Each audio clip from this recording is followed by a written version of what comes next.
আমরা যে ঐক্যের কথা বলতে থাকি, ঐক্যের জন্য তো আপনাকে সেই ঐক্যের মন মানসিকতা থাকতে হবে, আপনাকে গণতান্ত্রিক মন মানসিকতা থাকতে হবে।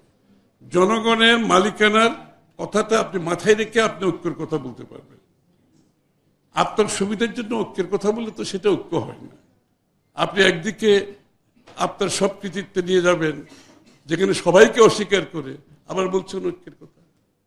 আপনি গণতন্ত্রের পথে হাঁটতে চাইবেন না, আপনি জনগণের নির্বাচিত সরকার চাইবেন না, আপনি জনগণের মালিকানা ফিরিয়ে দিতে চাইবেন না, তারপরে বলে ঐক্যের কথা। এবং গণতন্ত্র নির্বাচনের সাথে সংস্কারকে মুখোমুখি করবেন কি জন্য? সংস্কার এবং গণতন্ত্র নির্বাচনের কোনোটার সাথে কোনো পারস্পরিক সাংঘর্ষিক কিছু না।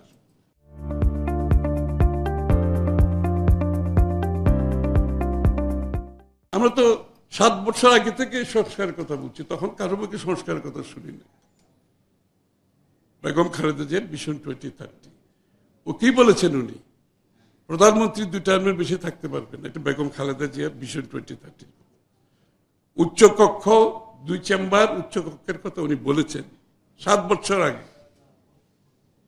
প্রধানমন্ত্রী প্রেসিডেন্টের মধ্যে ক্ষমতার সমতার 7 বছর আগে বলেছে। আজকে নতুন কিছু শুনতেছি না তো, একই কথা তো আমরা আবারও বলছি। তো যারা আমাদেরকে সংস্কারের সবক দিতে চায়, তাদের মুখ থেকে এগুলো আসে, এগুলো আমাদের কাছ থেকে আসছে। পরবর্তীতে 27 দফা, পরবর্তীতে আমাদের সাথে যুগপথে যারা আন্দোলন আছে তাদের দফাগুলো আমরা যোগ করে সাইফুল ভাইদের সহ আমাদের রাশেদ সহ আমরা এটাকে 31 দফায় নিয়ে গেছি। এবং তারপরেও বলেছে আর যদি কোনো সংস্কারের প্রয়োজন হয় আমরা উন্মুক্ত আছি, দেশবাসীকে বলেছি আপনারা জানান। তাহলে সংস্কার কি আর কি? এবং এই সংস্কার নিয়ে আমরা এই প্রস্তাব নিয়ে সারা বাংলাদেশের গ্রামে গ্রামে যাচ্ছি, শহরে শহরে যাচ্ছি, থানায় থানায় যাচ্ছি। কই যারা সংস্কারের কথা বলছে তারা যাচ্ছে এগুলা? তারা কি জনগণের কাছে নিয়ে যাচ্ছে এগুলো? আমরা তো নিয়ে যাচ্ছি জনগণের কাছে, এখনো চলছে। প্রত্যেক দিন বাংলাদেশের প্রত্যন্ত অঞ্চলে আমাদের 31 দফা সংস্কারের কথা নিয়ে যাচ্ছে, কারণ আমাদের কমিটমেন্ট আছে বলে আমরা এটা আমরা করবো, এই জন্য জনগণের কাছে নিয়ে যাচ্ছি।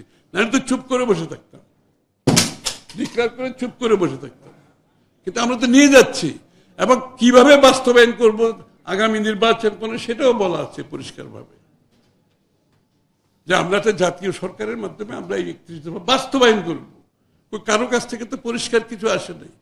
আমরা তো সবকিছু শুরু থেকে শেষ সবকিছু পরিষ্কারভাবে বলে দিয়েছি। তাই সংস্কারকে নির্বাচনের সাথে সাংঘর্ষিক কেন করা হচ্ছে? তার মানে অন্য কোনো উদ্দেশ্য আছে?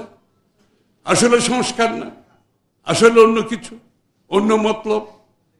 তারপরে বিচারের কথা আসে, আরে কে বিচার করবে? আমাদের থেকে ভুক্তভোগী, আমাদের থেকে কষ্ট, আমাদের থেকে ত্যাগ কেউ করেছে? ইউনূস সাহেবের সাথে আমাদের ওখানে যে সভা ছিল, আমি বলা উচিত না, তবু আমি ওখানে ভিতরে বলেছি, আপনারা যারা বিচার করতেছেন আওয়ামী লীগের, এই আপনারা যারা আছেন আমার থেকে বেশি ত্যাগ বেশি আপনাদের কেউ করেন। বিচার করলে আমরাই করব, আমাদের এই কমিটমেন্ট। আর আপনাদের বিচার সম্বন্ধে আমি কোনো মন্তব্য করতে চাই না, এটা অনেকেই বলছে এখানে। আপনারা কতটুকু করতে পেরেছেন আমরা দেখেছি। তবে যেটা আপনারা করবেন না, যাদেরকে বিচারের আওতায় আনবেন না, আমরা কিন্তু সেই দোষরদের বিচারের আওতায় আনব। একটা কথা বলে দিই, বিচার সরকার করে না। যারা বিচার সমাপ্তির কথা বলে, বিচার সরকার করে না, বিচার করে বিচার বিভাগ। যারা বিচারকে সরকার যখন বলে বিচার অমুক দিনে শেষ হয়ে যাবে, এতদিনে শেষ হয়ে যাবে, সেটা শেখ হাসিনার বিচার। অর্থাৎ বিচার বিভাগের উপর কোনো আস্থা নেই, সরকার বিচার করে দেবে। ওই বিচার তো বাংলাদেশে হলে আর গণতন্ত্র থাকবে না। আমরা তো বিচার বিভাগের স্বাধীনতার জন্য যুদ্ধ করেছি, তাই না? তো বিচার তো করবে বিচার বিভাগ, আদালত করবে। আমরা আনবো বিচারের আওতায়। আপনারা যতটুকু এনেছেন, যেটা পারেন না এটা আমরা নিয়ে আসবো, এবং বিচার বিভাগ সেই বিচার করবে। এটার সাথে নির্বাচনের কি সম্পর্ক? কোনো সম্পর্ক নেই। তাহলে এই বিষয়গুলো এনে আপনারা কি করতে চাচ্ছেন? আরো দীর্ঘায়িত করে আরো দেশকে অনিশ্চয়তার দিকে ঠেলে দিয়ে আরো বেশি দিন অনির্বাচিত সরকার, যেই অনির্বাচিত সরকারের বিরুদ্ধে 16 বছর লড়াই করলাম, আরো অনির্বাচিত সরকারের অধীনে দেশ চলবে? এটা কি হতে পারে নাকি কোনোদিন? আপনারা দেখেন, যখন আজকে ইন্টেরিয়াম গভর্নমেন্ট যখন শেখ হাসিনা পালিয়ে গেল, তাহলে এখানে কিভাবে বিষয়টা গেল? ছাত্র জনতার আন্দোলন, সমস্ত রাজনৈতিক দলের আন্দোলন এবং আর্মি এটাকে ফ্যাসিলিটেট করেছে শেষে। এটাই তো শেখ হাসিনার প্রস্থানের ঘটনা। এবং আজকে যিনি যারা বসে আছেন, ডক্টর ইউনূস সহ সবাইকে এই 3 শক্তির সমর্থনে সবাই ঐক্যবদ্ধভাবে ওনাদেরকে এখানে বসিয়েছে। আর শেখ হাসিনা যখন আন্দোলন তুঙ্গে, সমস্ত দেশের মানুষের একটা শঙ্কা ছিল আর্মির ভূমিকা কি হবে, সেনাবাহিনীর ভূমিকা কি হবে, তাই না? যে সেনাবাহিনী না শেষ পর্যন্ত না আসলে তো কোনো আন্দোলন সফল হয় না বাংলাদেশে, আগেও এখন সবাই অপেক্ষা। সেনাবাহিনী প্রধান বক্তৃতা শোনার জন্য সারা বিশ্ব বসে আছে, সেনাবাহিনী প্রধান কি বলবে? সেনাবাহিনী প্রধান শেখ হাসিনা প্রস্থানের বক্তৃতা দিয়েছে, তো তখন তো সেনাবাহিনীর বক্তৃতা শুনতে আমাদের ভালো লাগছে না? খুবই ভালো লেগেছে, সবাই বুঝেছে সেনাবাহিনী জনগণের পক্ষে দাঁড়িয়েছে। তখন ওনার বক্তৃতার চেয়ে আর কোনো ভালো বক্তৃতা তো আমার সামনে আসার দরকার নেই, সেনাবাহিনীর বক্তৃতার জন্য অপেক্ষা। এই সেনাবাহিনী যারা এটা করেছে, যারা আমরা সবাই মিলে সকলের সমর্থনে আজকে ইউনূস সাহেব বসে আছেন ওখানে, তাহলে আজকে সেনাবাহিনী যদি গণতন্ত্রের কথা বলে, নির্বাচনের কথা বলে, এর থেকে স্বাগত জানানোর আর কিছু নাই আমাদের। আমি বিশ্বের কোন সেনাবাহিনী প্রধানকে এই কথা বলতে শুনিনি। কোন সেনাবাহিনী, যেখানে সেনাবাহিনী ক্ষমতা দখল করতে চায়, ক্ষমতা আবার দখল করতে চায়, ক্ষমতায় থাকতে চায়, সেখানে সেনাবাহিনী প্রধান বলছে আমরা একটা গণতান্ত্রিক দেশ চাই, আমরা জনগণের নির্বাচিত সরকার দেখতে চাই, এবং বলছে দেশ পরিচালনা করবে নির্বাচিত সরকার, রাজনীতিবিদরা দেশ পরিচালনা করবে। বিশ্বের কোন সেনাবাহিনী প্রধান বলেছে একথা? তাহলে আজকে উনি তো আমাদেরকে নিশ্চিত করছে বাংলাদেশ আর কোনোদিন সেনাবাহিনী আসবে না, আসা উচিত না। বাংলাদেশ চলবে রাজনীতিবিদদের নেতৃত্বে, বাংলাদেশ চলবে গণতান্ত্রিক ভাবে, সেনাবাহিনীর কোনো ভূমিকা নাই, এ কথাটা তিনি বলছে। এটা তো সমস্ত জাতিকে ভালোভাবে নিয়েছে যে সেনাবাহিনীর থেকে এটা আসছে। আর যারা গণতন্ত্রের কথা বলছে তারা গণতন্ত্রের দিকে যেতে চাচ্ছে না, তারা নির্বাচনের দিকে যেতে চাচ্ছে না। তারা কি চাচ্ছে?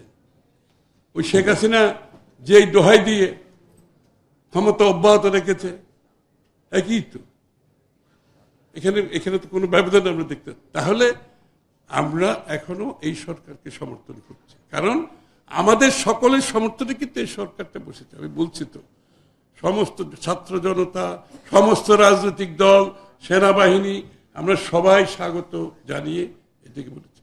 এবং আজকে যদি আপনি চিন্তা করেন, যারা সেদিন এই সরকারকে বসিয়েছে তাদের কতজন এখানে এখন ওই স্পিরিটের মধ্যে আছে, ঐক্যের মধ্যে আছে? কেন থাকবে না? না থাকলে এদের জন্য কাকে দোষারোপ করবেন আপনি?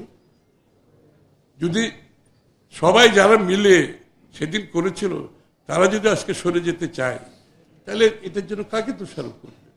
সেই ঐক্য কারা ভাঙছে? তারা কি গণতন্ত্রের বিপক্ষের শক্তি? তারা কি নির্বাচনকে ভয় পায়? নির্বাচন করতে ভয় পাওয়ার তো কিছু নাই। আপনি গণতন্ত্রের কথা বলবেন, জনগণের কথা বলবেন, আবার নির্বাচনকে ভয় পাবেন, নির্বাচনে যাবেন না।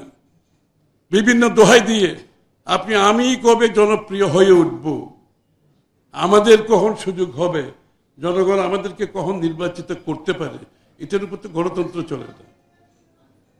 এটার উপর তো বাংলাদেশের মানুষের মালিকানা আমি কেড়ে নিতে পারবো না, তার গণতান্ত্রিক রাজনৈতিক সাংবিধানিক অধিকার কেড়ে নিতে পারবো না।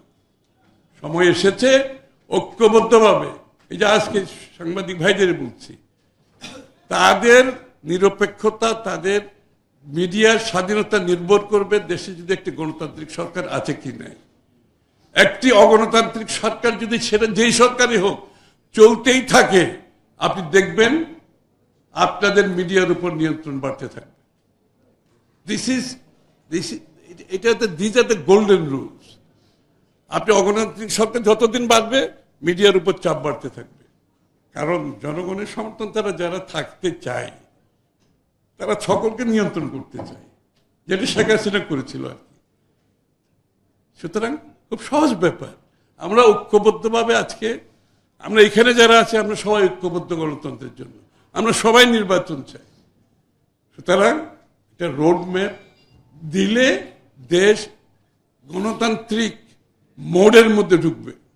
দেশ গণতান্ত্রিক মোডে ঢুকতে পারছে না, বিচ্ছিন্নভাবে সবকিছু হচ্ছে, অস্থিরতা হচ্ছে। যে মুহূর্তে আপনি নির্বাচনের কথা বলবেন, রোডম্যাপ দেবেন, দেশ গণতান্ত্রিক মোডের মধ্যে ঢুকে যাবে, প্রক্রিয়ার মধ্যে ঢুকে যাবে। গণতন্ত্র তখন থেকে কাজ করতে শুরু করবে। সুতরাং আমরা বলবো সকলকে, শুনেন, যে কোনো সরকার যখন চলে যায় তখন বাংলাদেশে একটা অস্থিরতা হয়। ওই সরকারের লোকজনকে আমরা বিভিন্নভাবে তাদেরকে ওই যে ভিক্টিমাইজ করি, সেটা এগুলো আর কতদিন চলবে?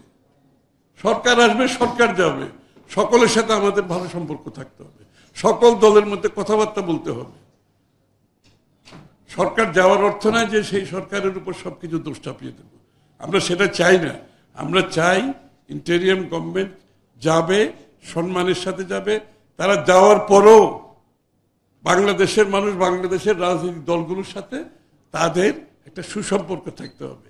তারা আমরা মিলে তো কাজ করতে হবে, সেটা কেয়ারটেকার হোক, বিএনপি হোক, অন্য দল হোক, দেশটা তো আমরা সকলে মিলে করতে হবে। সুতরাং সেই জায়গাটা যাতে নষ্ট না হয়।